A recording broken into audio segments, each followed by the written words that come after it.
사도신경 하심으로 신앙 고백하겠습니다. 전능하사 천지를 만드신 하나님 아버지를 내가 믿사오며 그 외아들 우리 주 예수 그리스도를 믿사오니 이는 성령으로 잉태하사 동정녀 마리아에게 나시고 본디오 빌라도에게 고난을 받으사 십자가에 못 박혀 죽으시고 장사한 지 사흘 만에 죽은 자 가운데서 다시 살아나시며 하늘에 오르사 전능하신 하나님 우편에 앉아 계시다가 저리로서 산자와 죽은 자를 심판하러 오시리라. 성령을 믿사오며 거룩한 공예와 성도가 서로 교통하는 것과 죄를 사하여 주시는 것과 몸이 다시 사는 것과 영원히 사는 것을 믿사옵나이다. 아멘. 예수 십자가에 흘린 피로써 그대는 씻기어 있는가 찬송합니다. 찬송가 259장입니다. 찬송가 259장입니다.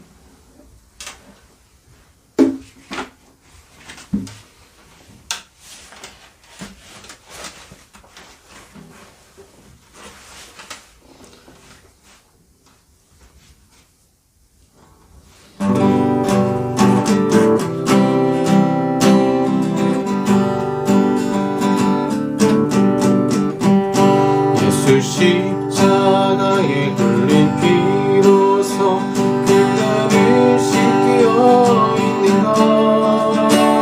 더러운 죄에 희게하는 능력을 그대는 참지 않는가. 예수의 보혈로 그대를 씻기어 여러 가지 죄악이 깨끗이 씻기어 있는가. 주 예수와 밤낮으로 늘 함께 그대는 행동을 하는가. 아무 때나 어디서나 그대를 십자가 들고 있는가. 예수의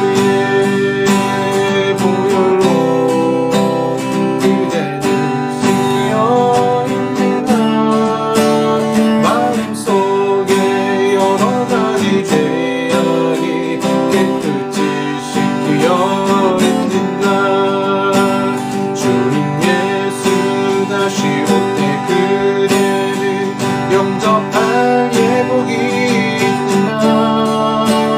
그대 몸은 거룩하고 천국에 들어갈 준비가 됐는가. 예수의 보혈로 그대는 씻기어 있는가. 마음속에 여러 가지 죄악이 깨끗이 씻기어 있는가. 모든 죄에 더러워진 예복을 주 앞에 지금 다 벗어서 샘물같이 솟아나는 보혈로 눈보다 너에게 씻으라. 예수의 보혈로 그대를 씻기어 있는가. 마음속에 여러 가지 죄악이 깨끗이 씻기어 있는가. 예수의 보혈로 그대를 씻기어 있는가. 마음속에 여러 가지 죄악이 깨끗이 씻기어 있는가.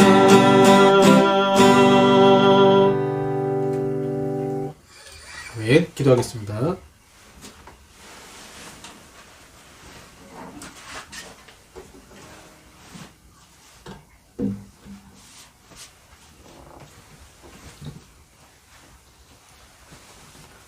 사랑과 은혜가 풍성하신 아버지 하나님 감사합니다. 한 주 동안도 지켜주시고 보호해주신 아버지, 하나님께서 보이지 않는 그 손길로 분명 우리를 사랑하시고 지켜주시지만 우리는 하나님이 나와 함께하지 않은 것 같아서 때로는 원망하고 불평하며 삶에 짜증을 내며 주여 미워하고 시기하고 질투했습니다.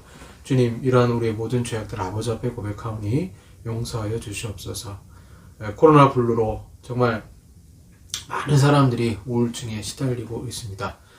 조속히 이 악한 질병이 하나님 지나가게 하시고 벗어나게 하셔서 일상으로 회복할 수 있는 은혜를 주어라고 하시고, 그 일상으로 회복됐을 때에는 또한 하나님의 은혜를 늘 감사하며 이제는 새로운 세상, 또 새로운 삶을 살아가는 바뀐 태도의 삶으로 또한 살아갈 수 있도록 주여 도와주시옵소서. 그런 날이 이 땅에 임할 수 있도록 주님 축복하여 주시옵소서. 성령 하나님께서 오늘도 우리 예배 가운데 임재하여 주실 것을 주여 믿습니다. 특별히 질병으로 연약하고 고통 가운데 있는 자들이 있으니까 하나님이 기억하시고 은혜를 허락하셔서 말씀을 듣는 가운데 치료하시고, 또한 주님의 은혜 가운데 기도하는 가운데 치료하시고 찬양하는 가운데 주님 치료하여 주시옵소서. 대한민국 대선이 얼마 남지 않았습니다. 하나님이 예비하신 사람이 있음을 믿습니다. 이 대한민국을 잘 이끌어갈 수 있는 사람이 대통령이 될 수 있도록, 또 하나님을 경외하는 자가 대통령이 될 수 있도록 주님 축복하시고 인도하여 주시옵소서. 오늘도 우리에게 말씀하시고 역사하실 것을 믿습니다. 온전히 주님의 임재함 가운데 예배드리길 원합니다. 주 역사하시고 붙들어 주시옵소서. 이 모든 말씀 우리 주 예수 그리스도의 이름으로 기도하옵나이다. 아멘. 성경 말씀 보겠습니다. 사무엘상 구약 사무엘상 6장 1절에서 5절까지 말씀입니다. 사무엘상 6장 1절에서 5절까지 말씀입니다. 구약, 제가 가진 성경 구약 416쪽이 되겠습니다. 구약 416쪽 사무엘상 6장 1절에서 5절까지 말씀입니다.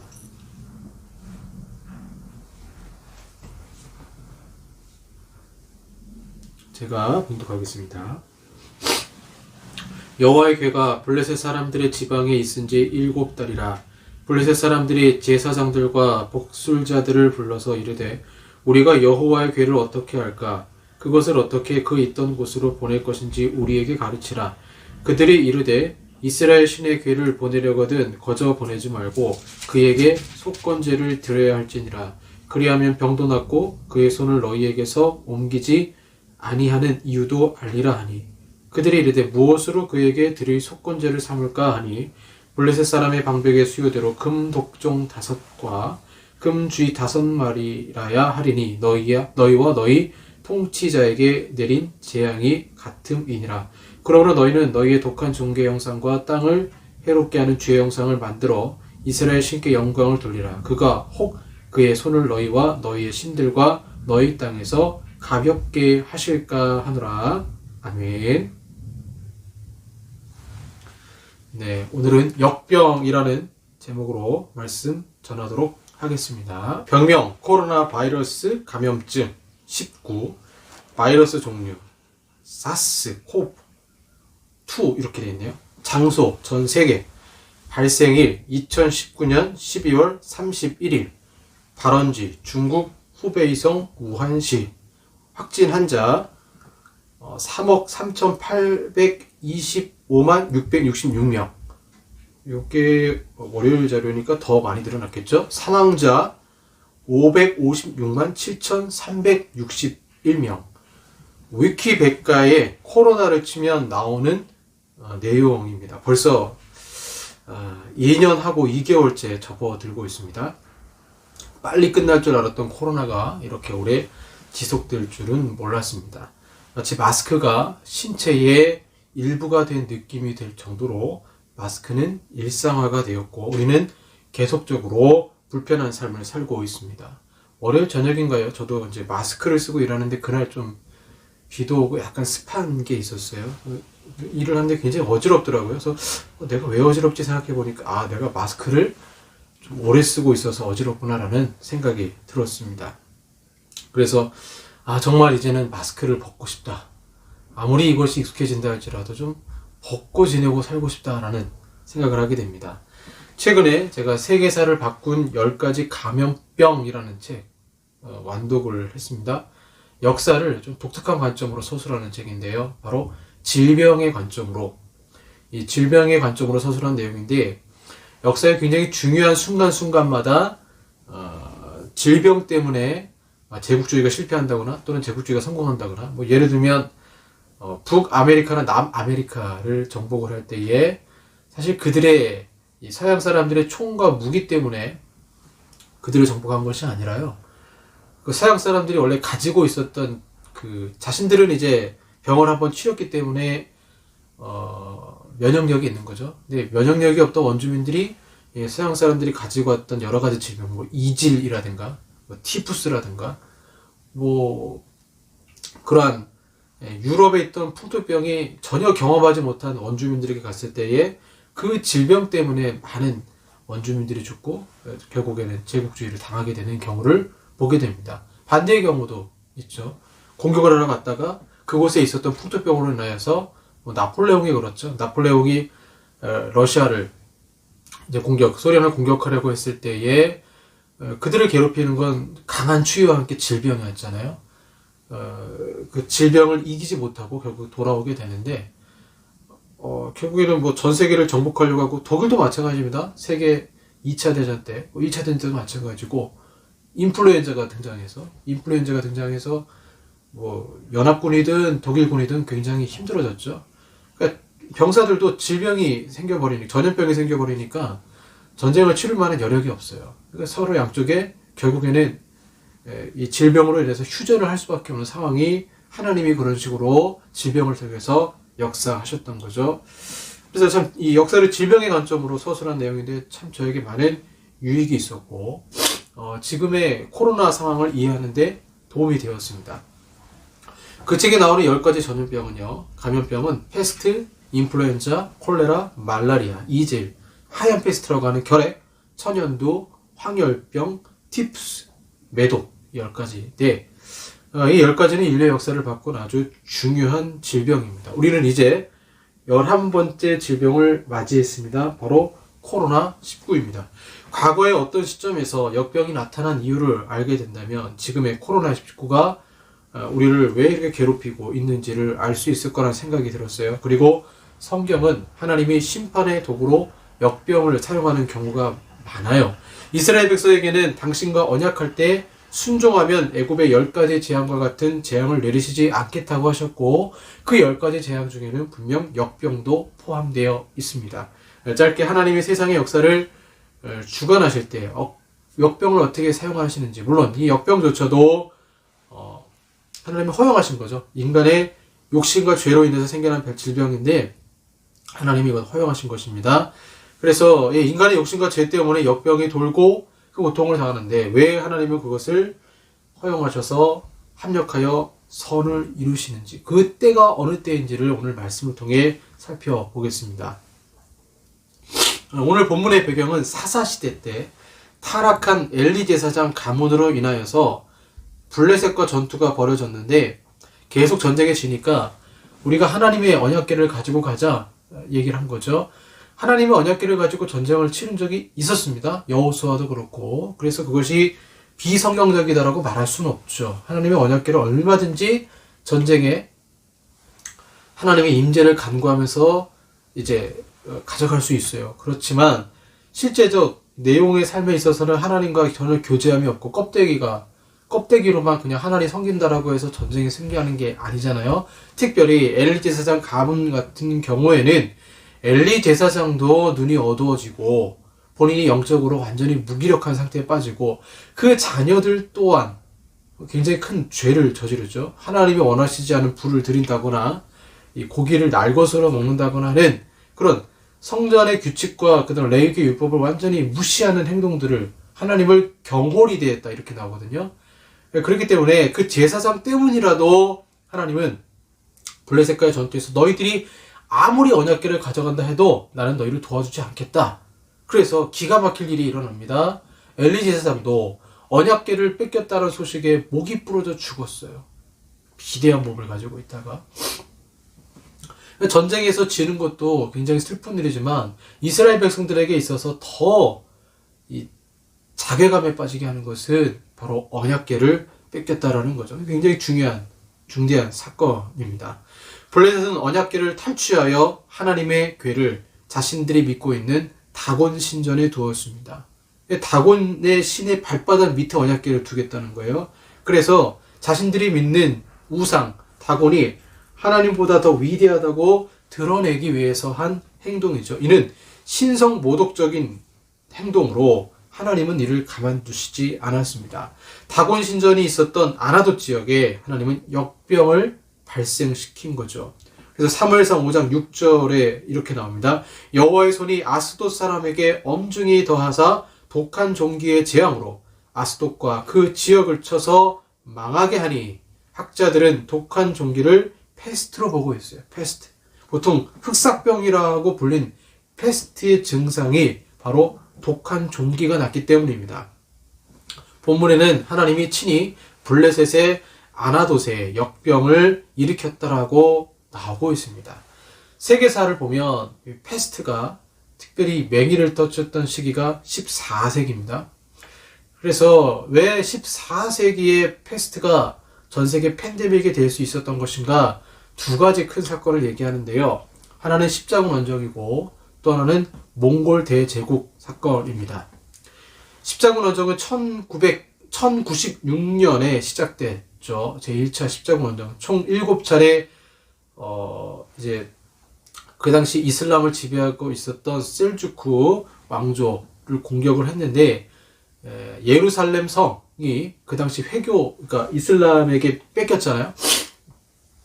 이슬람에게 뺏기다 보니까 다시 하나님의 이름으로 그것을 회복하기 위해서 십자가 군병들아 뭐 이런 찬송가도 그걸 배경으로 해서 나온 것인데 사실 그렇게 따지면 찬송이 사실 맞지는 않아요. 맞지 않는 이유가 십자군 원정의 동기가 무엇인가 하나님의 영광을 위해서가 아니었어요. 그 당시에 중개 무역의 이점을 차지하기 위해서 돈 벌기 위해서 십자군 원정을 했거든요. 그래서 이 십자군 원병을 간 병사들의 그 잔혹한 행동들을 보면 뭐 임산부를 죽이고요. 그 다음에 그 임산부에 뭐 금리가 있으면 금리를 빼가고 이런 일을 수시로 벌렸어요. 그렇게 악한 행동을 했던 게 무려 7차례나 있었습니다. 물론 성공하지 못했죠. 자, 그때 어떤 일이 일어났냐면 그곳에 갔다 온 그러니까 중동 지방에 그곳에 갔다 온 사람들의 옷가지나 이런 생필품 같은 곳에 곰쥐라고 있어요. 곰쥐. 그 지역에 살고 있는 곰쥐가 숨어서 들어오거나 또는 그 쥐가 옮긴 바이러스가 있었는데 그것이 바로 패스트였습니다. 그래서 총 7번의 십자군 원정을 통해서 전쟁에서 지고 왔는데 그때 패전병들이 갖고 온 게 뭐냐면 패스트균이었어요. 그래서 그 패스트균이 유럽에 들어오면서 전체적인 것은 아니지만 산발적으로 이제 이 패스트가 일어났던 거죠. 자, 이런 상황 속에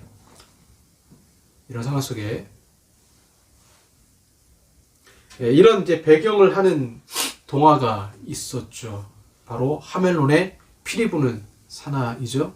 이 피리 부는 사나이가 도시의 쥐를 몰아내는데 마을 사람들이 배신하자 아이들을 데리고 가죠. 피리 부는 사나이가. 근데 이게 실제 있었던 사건이라고 합니다.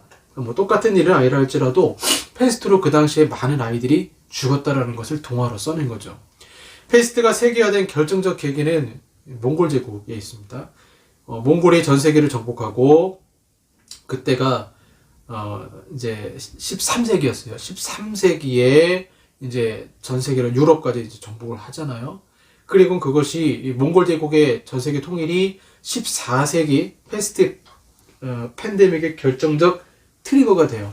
13세기에 아시아에서 지금의 중국이죠. 원나라에서 또 패스트가 발생을 해요. 하필이면 이때도 중국의 원나라에서 패스트가 발생했고 전 세계를 몽골이 지배하다 보니까 패스트균이 그 당시 몽골족 하면 말 타는 민족 아니었습니까? 말을 타고 전 세계로 퍼진 거예요. 몽골인이 닦아놓은 동서무역 통상로가 지중해 상인의 통상망과 이어짐으로써 세계 최초 글로벌 상권이 완성이 됐는데 그 길로 무역뿐만이 아니라 패스트 역시 이 길을 따라 유럽 각지로 퍼져나갔어요. 그 결과 뭐 어떤 통계는 유럽의 4분의 1 인구 또는 3분의 1이 죽었다라고 말하고 있습니다. 패스트의 시작이 보이시나요? 잘못된 신앙에서 비롯된 전쟁, 그렇게 해서 생겨난 패스트, 제국주의에서 시작된 패스트, 결코 우연이 아니죠. 하나님은 인류의 죄에 질병을 내리셔서 세상 질서를 잡으신 것입니다. 블레셋이 자만하여 하나님을 우습게 볼 때 하나님은 아나돗에 패스트를 내렸죠. 그럼 어떻게 패스트인지 알 수 있을까요? 하나님의 궤를 이제 다른 지역으로 옮겼어요. 근데 다른 지역으로 옮기니까 그 지역에도 패스트가 발생해서 많은 사람이 죽습니다. 그래서 생각한 것이 다시 언약궤를 이스라엘 지역으로 돌려보내자. 그래서 읽었던 것이 오늘 우리가 읽었던 사무엘상 6장이죠. 그냥 돌려보내지 말고 속건제를 드리자라는 거예요. 근데 여러분, 레위기에서 나오는 속건제는 제물이 틀려요. 본문에 나오는 제물과 틀리죠. 내용이 완전 다릅니다. 제물로 드릴 수 없는 것을 이 사람들이 드리고 있어요. 그거 제사장들과 복술자니까 한계가 있었겠죠. 4절을 보시면 그들이 무엇으로 그에게 드릴 속건제를 삼을까 하니 이르되 블레셋 사람의 방백의 수요대로 금 독종 5과 금쥐 5마리라 말하고 있어요. 자, 금쥐. 제물을 바치는데 금쥐가 보이십니까? 패스트와 쥐는 깊은 연관이 있습니다. 지금 우리가 겪고 있는 코로나도 박쥐와 연관이 있다고 얘기하고 있죠. 그럼 역병은 역병으로 끝날까요? 결코 그렇지 않아요. 이스라엘 백성들은 자신들이 할 수 있는 게 기도밖에 없어요. 블레셋 쳐들어가서 언약궤를 뺏어올 수도 없고 시리에 빠져 있습니다. 그런데 언약궤가 스스로 돌아오고 있어요. 그러면서 느끼는 게 뭐냐면 하나님은 역사를 주관하신다. 하나님은 이 세상 모든 나라의 왕이시다. 유럽의 14세기 패스트, 하나님은 이를 이용하셨습니다. 그리고 뭔가 세상의 역사를 바꾸기를 원하셨습니다. 그래서 이런 말이 있어요. 유럽의 근대화는 패스트에서 시작되었다라는 말이 있습니다. 질병이 근대화를 이뤘다라는 거예요. 패스트를 계기로 가장 발전한 분야가 어디냐면 출판 사업이었어요. 출판. 당연하죠. 인구가 3분의 1이 죽어버렸어요. 너무 많이 줄었잖아요. 사람이 많이 줄었는데 사람이 많이 줄다 보니까 결국 일손이 부족하죠. 일손이 부족하니까 그전까지는 출판을 할 때 사람의 일리로 썼어요. 일일이 수기로 작성을 했는데 그래서 복사본 성경이 굉장히 비쌌죠. 아무나 갖고 있지 못했죠. 역병으로 인구가 줄어드니까 여기저기 일손이 부족합니다. 그래서 일손이 부족하니까 기술 개발해요. 기술 개발을 해서 인쇄술을 발전시키자 해서 나온 게 바로 요하네스 구텐베르그의 활판 인쇄술이었죠. 그것이 1455년경이었고 성경을 그때 간행을 하기 시작합니다. 패스트 이후로 문화예술이 발달합니다. 이탈리아를 중심으로 르네상스 운동이 시작되고 농노노예로 살았던 사람들이 인구수가 부족하니까 귀족들이 자신들이 일하기는 싫고 그래서 패스트 전보다는 훨씬 많은 임금을 제공해요. 그래서 농노였던 사람들이 이제는 스스로 이제 노예가 되어서 농노가 된 게 아니라 이제 자신의 능력과 돈을 버는 하층민에 있던 사람들이 중산층이 되는 계기가 돼버린 거죠. 세상의 질서가 바뀌어버린 거예요. 상공인이 부자가 되기 시작합니다. 계급 사회가 아니라 평등 사회로 하층민이 불을 쌓게 되는 원인이 바로 패스트였습니다. 그리고 인쇄술이 발달하면서 고대의 문헌들도 이제 쉽게 찍어낼 수 있었고 그러면서 라틴어로 성경을 봐야 했던 사람들이 이제는 모국어로 성경을 읽을 수 있게 되었고 드디어 16세기에는 종교개혁까지 일어난 거죠. 중세교회의 타락상 교회를 바꾸는 운동, 성경으로 돌아가자. 이 운동이 바로 기술의 발달, 의료 발달, 다 이 인구가 부족해서 인건비가 오르면서 그것을 대체하기 위해 기술을 연마하고 습득하면서 새로운 인재들이 나타나기 시작했고 기독교에서도 인재들이 등장하면서 종교개혁이 일어났던 것입니다. 갑이 아닌 을의 반란이 일어난 토대가 형성이 된 거죠. 결국 하나님은 역병을 통해서 노예에 가까운 농민을 자유로운 신분의 농업 노동자로 신흥 계급을 탄생시켜 이것이 나중에는 민주주의 발생 원인이 된 거죠. 하나님은 역병을 통해 세상을 바꾸십니다. 그래서 그 세상은 바로 포로된 자에게 자유를 주시는 세상인 것입니다. 우연일까요? 아니라는 거예요. 오늘 본문에도 역병 이후 하나님은 사무엘을 준비시킵니다. 언약궤가 돌아오면서 신앙 부흥 운동이 시작되고 나중에는 7장 9절에 보시면 드디어 하나님 앞에 온전한 예배를 드리고 이제 이스라엘은 다윗 왕을 맞으면서 전무후무한 전성기를 누리게 됩니다. 역병 이후 하나님은 부정적인 세상이 아닌 긍정적인 세상, 억압받는 사람을 풀어주시는 세상을 마련해 놓으신 것이죠. 어떤 분이 코로나19가 교회에 어떤 영향을 줄 것인가 대담하는 내용이 나왔는데 이런 취지 얘기를 하시더라고요. 코로나19는 젊은 목회자에게 새로운 기회가 될 것이다. 정말 그런 것 같아요. 예전에는 큰 교회, 이름 있는 교회, 어떤 조직화되고 계급화된 그래서 큰 교회 부목사 출신이 성공하고 개척하는 데 유리한 그런 조건들이 있었어요. 그러나 코로나19로 무너졌고 이제는 누구든지 온라인 예배, 유튜브를 통해 자신을 어필할 수 있는 시대가 되었다는 것입니다. 음지에 있던 자들이 하나님과 교제하며 실력 있는 목회자들이 등장하게 된다는 거죠. 유럽에 패스트 팬데믹이 없었다면 그들의 체제는 계속 유지됐을 거예요. 그래서 장원제도라고 하나요? 뭐 농로가 있고 뭐 영주가 있고 뭐 왕이 있고 기사가 있고 완전 계급 사회죠. 그걸 하나님이 패스트로 완전히 바꿔버리신 것이죠. 감히 말씀드리기는 코로나19 이후 어떤 세상이 될지 상상해 보시길 바랍니다. 전문가들은 일반 전문가들이 이렇게 얘기해요. 드라이브 스루가 발전할 것이고 원격 교육 강화, 재택근무 활성화, 생필품 배달 증가, 언택트 문화 확산, 바이오 산업 상승, 한국의 위상 상승, IT 기술 산업의 발전, 또 종교단체 재정난, 4차 산업혁명의 가속화를 말하고 있습니다. 이러한 것들을 바탕으로 하나님은 역병 이후에 종교개혁 이후 뭔가 기독교도 새롭게 변화될 것이란 기대를 하게 됩니다. 바람이 불어서 겨가 날아가듯 저는 기독교의 본질만 남을 것 같습니다. 그래서 본질을 찾게 되고 그 본질을 추구하고 교회는 심플해지고 더욱 단순해지고 단순해진다는 것은 더욱 명료해진 진리로 복음을 살아내는 교회, 복음을 살아내는 목회자가 주목을 받게 되는 시대가 올 것이라 생각이 됩니다. 이스라엘은 역병 이후 사무엘의 등장과 신앙 전성기를 맞이했습니다.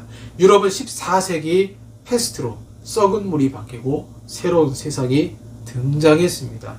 코로나19 이후 우리는 동일하게 하나님이 뭔가 이 세상을 바꾸기 원하신다는 것을 알고 우리는 믿음으로 반응하며 코로나 이후의 세계를 기대하며 하나님께 소망을 두며 오늘 하루도 믿음으로 승리하시는 저 여러분들 되기를 바랍니다. 기도하겠습니다. 사랑의 아버지 하나님 감사합니다. 패스트 이후 유럽에 하나님은 놀라운 세상을 마련해 주셨습니다. 역병이 아나돗 지역에 돈 이후에 하나님은 놀랍게도 이스라엘의 신앙 부흥 운동을 허락해 주셨습니다. 우리나라도 이 지구도 코로나19 이후에 부정적인 세상이 아닌 긍정적 어떤 하나님의 개혁의 바람이 일으키시는 세상이 올 것을 주여 믿습니다. 주님만 바라봅니다. 하나님이 이 세상을 주관하시는 왕이심을 믿습니다. 그러나 미래에 대한 소망을 가지며 오늘 하루도 믿음으로 승리하는 저희들이 되게 하여 주시옵소서. 예수님 이름으로 기도합니다. 아멘. 찬송하시겠습니다. 주님의 뜻을 이루소서.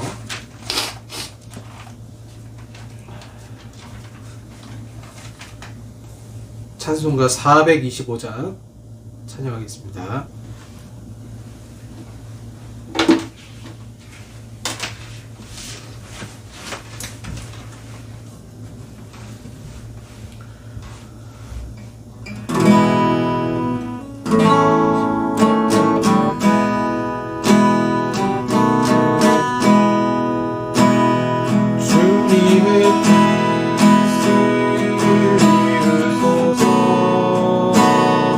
고요한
주님의 뜻이 온전히 우리 삶 속에 이루어지기를 원합니다. 오늘도 생명을 지켜주시고 은혜 주신 아버지 하나님, 감사함으로 아버지 앞에 영광을 돌렸고 예물을 드리고 하나님을 찬송하며 찬미합니다. 우리 인생이 하나님 아버지의 뜻 우리가 순종하며 걸어가게 하여 주시옵소서. 내 고집과 내 아집을 꺾고 오직 하나님의 뜻에 순종하는 저희들이 되게 하여 주시옵소서. 그러는 가운데 하나님께 헌신하며 믿음으로 살아가는 그 인생마다, 기도하는 인생마다 주님의 그 탄식 소리 들으시고 또한 복을 허락하시고 은혜 주시고 치료의 강선으로 비춰주신 믿사오니 주님 축복하시고 인도하여 주시옵소서. 지금은 우리 구주 예수 그리스도의 은혜와 성부 하나님의 사랑하심과 성령 하나님의 교제교통 역사하심이 팬데믹 이후에 하나님의 놀라운 바꿔주시는 아름다운 세상을 사모하며 승리하게 원하는 우리 사랑하는 성도들과 한국교회 위에 영원토록 함께 있을지어다. 아멘.